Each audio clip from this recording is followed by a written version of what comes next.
Boa tarde, gente. Boa noite. Bom dia. Eu não sei qual horário que esse vídeo vai chegar até vocês, mas hoje nós vamos entrar num tema em que eu tenho me reservado a falar, mas que é necessário nesse momento que estamos vivendo. E uma das perguntas que eu recebi também semana passada, na sexta-feira da semana passada, fala muito sobre isso. Pois bem, é um assunto muito, como já havia adiantado, é um assunto delicado. É um assunto com relação a pais e mães narcisistas. E o que isso pode ocasionar? Quais as consequências que pode ocasionar na família, que pode ocasionar nos filhos, nas filhas, e sucessivamente posteriormente, até nos próprios netos. Tá ok? Então vamos lá, vamos falar um pouquinho. A linguagem terapêutica é muito sugestivo falar sobre pais e mães narcisistas, onde muitas das vezes, por eles já terem sido uma vida difícil, né, uma criação difícil, com os pais também, com pouca informação, com pouco estudo, pode ter ocasionado, pode ter sido originário a formação de todo o sistema de comportamental que esse pai e mãe tiveram a partir dos seus avós.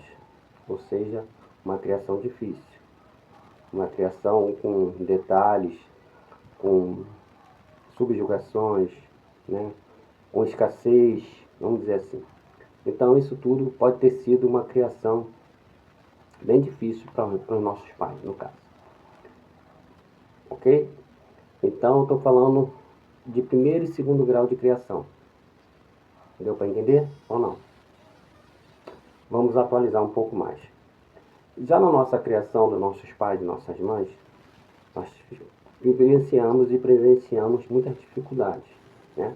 Principalmente quem nasceu na década de 70, década de 80, dificuldades, não tínhamos a internet, não tínhamos, né, as propagandas, não tínhamos os conhecimentos, né, os meios de comunicação que hoje nós temos, né?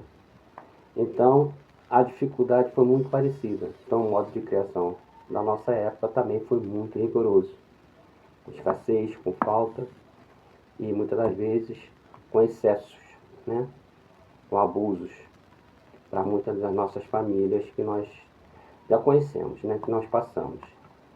Eu, por exemplo, tive uma família, graças a Deus, até equilibrada, né? Pai e mãe equilibrados, certo? Porque cada um viveu o seu momento na separação, mas foram pessoas equilibradas, até onde me lembro da minha infância, ok? Pois bem, veio a minha criação, a minha parte de virar pai e ao mesmo tempo virar marido. Então é essa parte hoje que eu quero muito salientar e quero falar um pouco. Ou seja, de uma forma terapêutica e também de uma forma da minha vivência como pai. Deixei de ser filho para virar pai, ok? Então a minha criação foi praticamente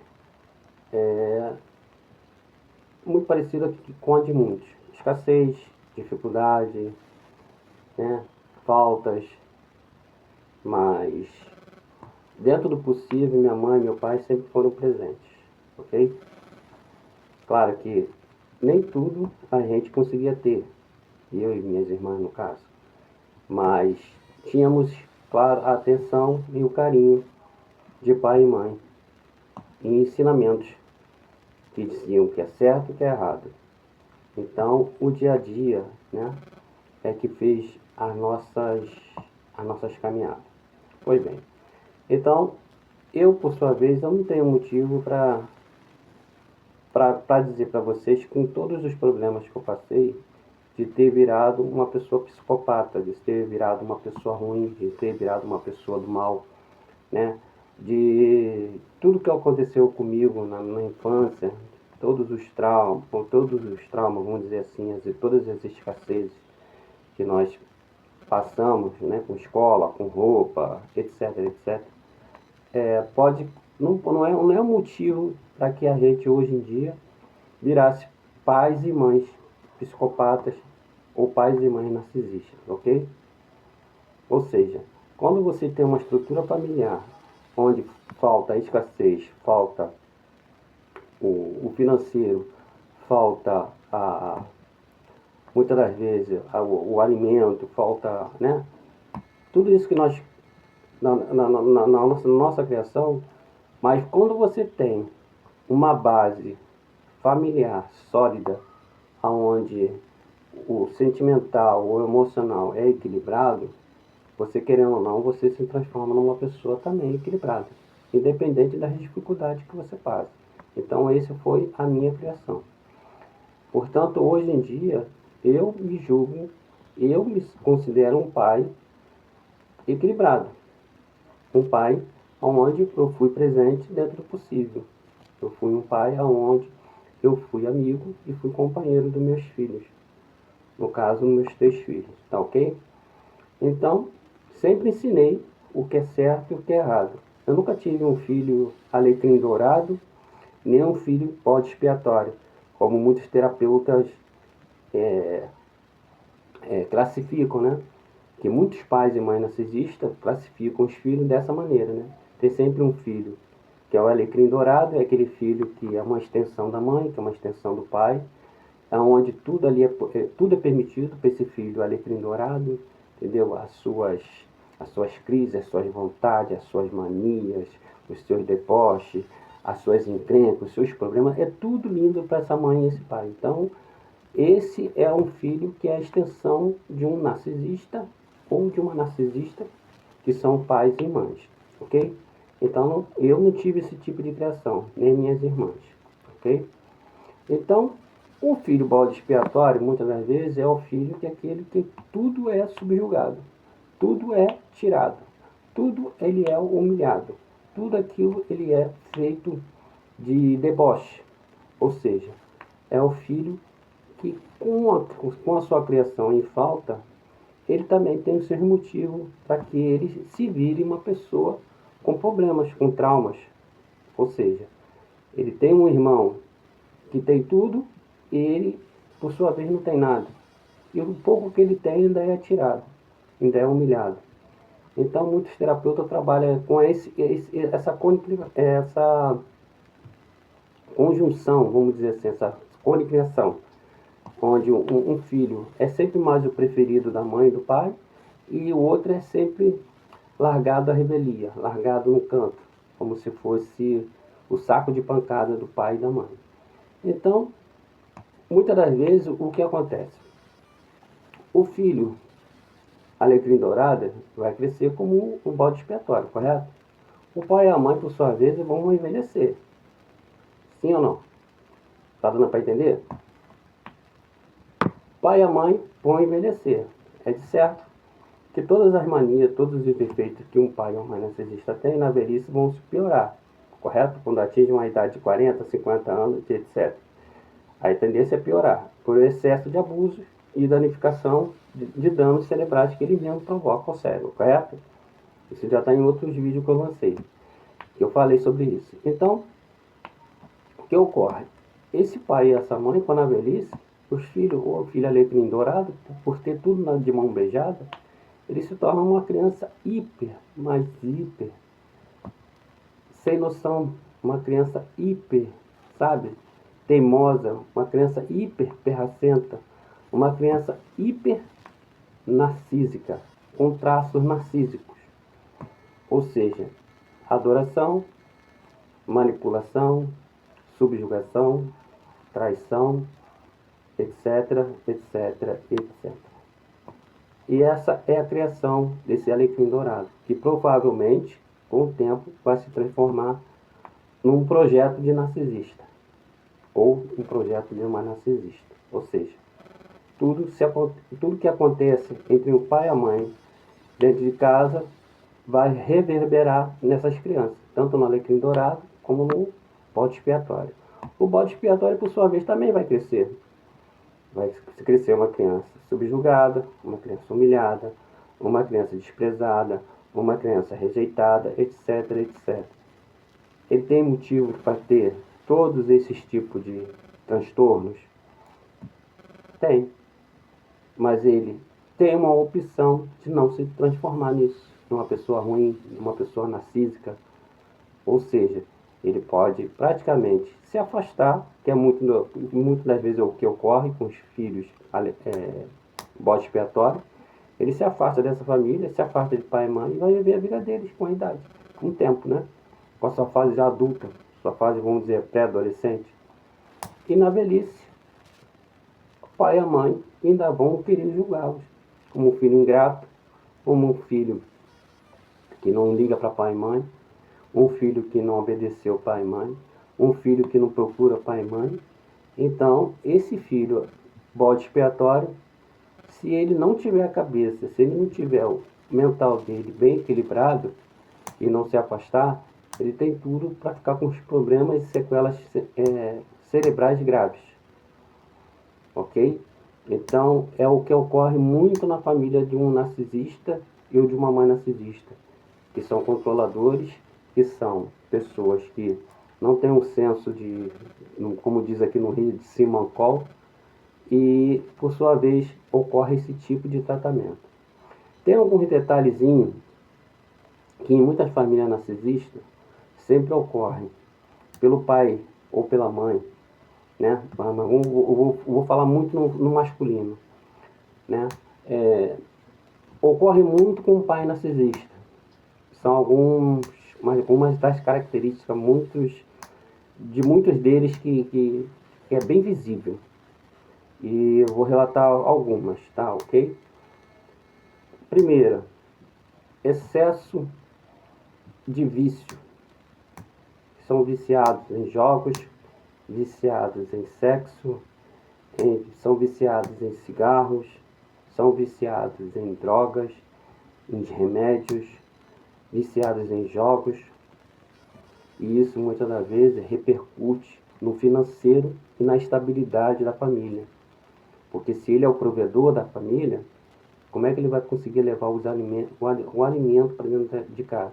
Como ele vai conseguir levar a sobriedade, o equilíbrio para dentro de casa, com toda essa quantidade de obsessores que andam nos vícios?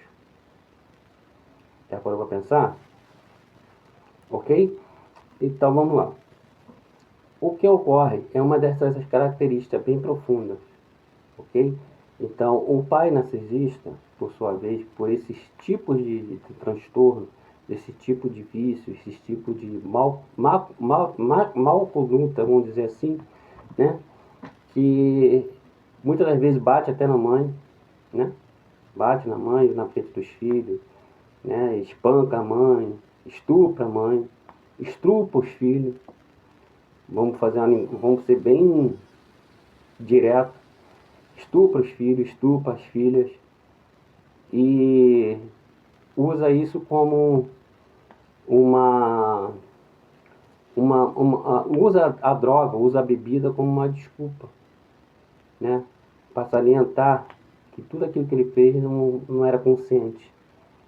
Então, eu tive um relato uma semana passada com uma paciente que me relatou uma situação muito triste que aconteceu na vida dela, e ela sei que ela está me escutando agora, que ela me deu permissão para me comentar, mas aquilo, né? Sem nome, sem endereço, sem nada. E relatou, cara, que na vida familiar dela, com o pai e a mãe dela fez tanto, mas tanta orgia, tantos problemas que ela trouxe para a vida do casal, para a vida, né, da família na época. Ela era pequena na época do ocorrido, que o pai, por sua vez, enlouqueceu, ficou louco. Teve uma crise de loucura, foi internado como louco, foi para esse hospital de manicômio, né? Hoje em dia chamam de casas de acolhimentos psicológicos, um nome bonito, né? Lindo, mas nada mais, nada é do que um antigo manicômio. E o pai dela foi para essa casa, para esses abrigos, chegou lá, se enforcou, se suicidou. Aí você vê o grau de tortura mental que essa mãe exercia sobre a família, o grau de tortura que essa mãe exercia sobre os filhos, sobre toda uma conjuntura, sobre toda uma egrégora. Aí tu imagina um ambiente espiritual dentro dessa casa. As formas de pensamento dentro dessa casa, como é que era? Gente, não é brincadeira não. O que eu já escutei de relatos sobre pai e mãe narcisista, eu estava muito receoso em falar, em comentar, porque eu sou pai. Eu me considero um bom pai. Não um ótimo pai, nem um ótimo ex-marido. Não. Eu me considero um bom pai. E assim, eu vi muitos, mas muitos amigos, muitos pais como eu, que da mesma época que eu era casado, que eu estava casado, não dá a mínima para sua família, não levar o mínimo de sustento, não dá o mínimo de atenção à sua esposa, não dá o mínimo de carinho. E, cara, tu vê mães, mulheres boas, homens bons, perdendo a faculdade mental por situações como essas. Então, um pai e uma mãe narcisista é praticamente isso. Ele sempre escolhe um filho predileto e sempre escolhe um filho que ele vai subjugar, que ele vai humilhar, que ele vai usar como saco de pancada. E um pai e uma mãe narcisista, por mais que eles tenham sofrido, não é motivo para que eles façam o que fazem com os filhos, que eles subjugam os filhos, que eles maltratem os filhos e posteriormente até os próprios netos. Porque tem muitos pais e mães pais e mães narcisistas que se acarretam, que estendem essa mão densa, essa mão lamacenta até nos próprios netos. Escolhe sempre um neto preferido e escolhe sempre um neto para deixar a revelia, para deixar como bode expiatório. Essa que é a grande realidade. Eu como pai, vou falar como pai agora, eu nunca fiz isso. Eu nunca escolhi um neto preferido e nunca escolhi um filho preferido. Eu sempre dei o seguinte ensinamento: certo é certo, errado é errado. Eu estou contigo no certo a vida toda. Vou estar contigo no errado? Vou. Mas as consequências do errado é você que vai assumir e vai matar no peito. Porque eu já estou velho demais para estar assumindo um erro que não é meu. Então, se o meu exemplo não serviu para você, não vai ser as consequências que você vai ter que assumir, que eu vou ter que matar no peito. Deu para entender, gente?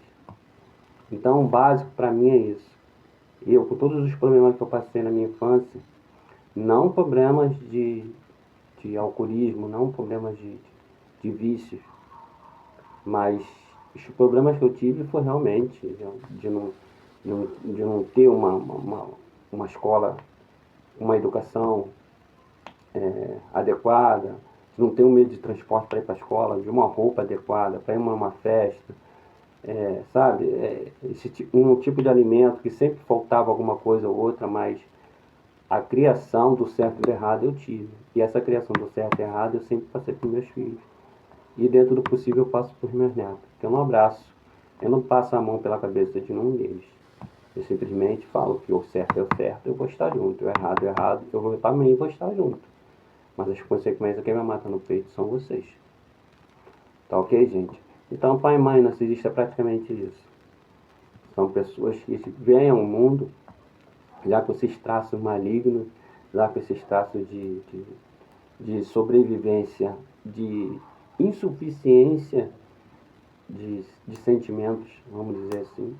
Vamos usar uma linguagem bem terapêutica, de insuficiência de sentimentos, de insuficiência de pensamentos positivos e, acima de tudo, são pessoas que realmente não sabem dar valor à palavra família. Tá ok? Então, gente, eu espero que esse vídeo chegue a muita gente. Obrigado por vocês estarem me chamando no Instagram, no direct. Obrigado por você estar curtindo lá, tá? Visualizem, tem muita visualização, mas tem pouca curtida, pouco comentário. Tá ok, gente? Vamos lá, vamos dar uma curtida, vamos dar uma visualizada, para que esses vídeos cheguem a outras pessoas, cheguem em outros países, cheguem em outros estados do Brasil. Então a minha intenção não é ganhar dinheiro ou ficar famoso, a minha intenção é simplesmente passar um pouco do que eu vivi, um pouco do conhecimento que eu estou adquirindo, que eu estou estudando, estou comendo livro, para ter ideia. Então minha vida está muito corrida mesmo, muito corrida. Eu estou tentando conciliar meu trabalho principal com o meu trabalho secundário. E quem sabe Deus, até o final desse ano ainda eu consiga engatar o meu trabalho, juntar esses dois trabalhos de uma forma tão harmoniosa que eu possa ficar mais tempo fazendo vídeo, explicando, atendendo, conversando, que para mim é um grande prazer ver pessoas que ontem estavam chorando e hoje simplesmente já começam a soluçar. É uma mudança de filosofia, uma mudança de pensamento. Então isso para mim é muito importante, ver esse tipo de cenário sendo mudado. Ou seja, uma pessoa que estava berrando, chorando, já começa a ver uma pessoa soluçar, já é um sinal que a pessoa já está em ritmo de recuperação. E isso para mim é muito importante, porque não é um estalar de dedos que a pessoa vai sair do choro por riso. É muito difícil, gente. Muito difícil você ver as pessoas passar pelos traumas que nós passamos com narcisista, passamos com família tóxica, e de uma hora para outra, em menos de 10 minutos já está sorrindo. É quase impossível.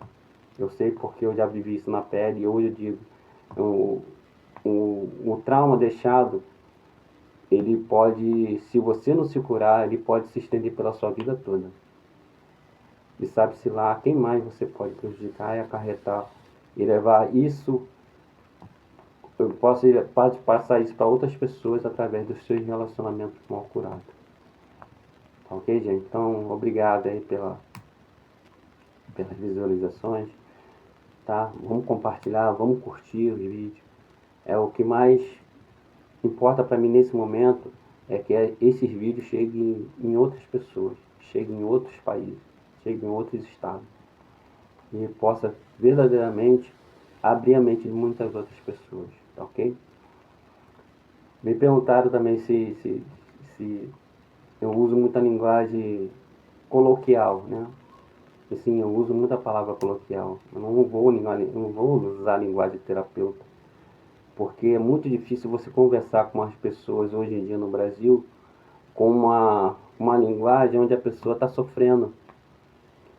Usar uma linguagem onde você vai ver a pessoa você vai fazer pergunta, a pessoa vai te responder e você vai usar isso simplesmente como uma forma acadêmica. Sem sentimentos, não tem cura. Sem acolhimento, não tem cura. Então é isso que é importante para mim. É conversar, alinhar e, acima de tudo, acolher essas pessoas. Tá ok, gente? Obrigado de coração. Fique na paz. E vamos lá, gente. Vamos curtir esse vídeo.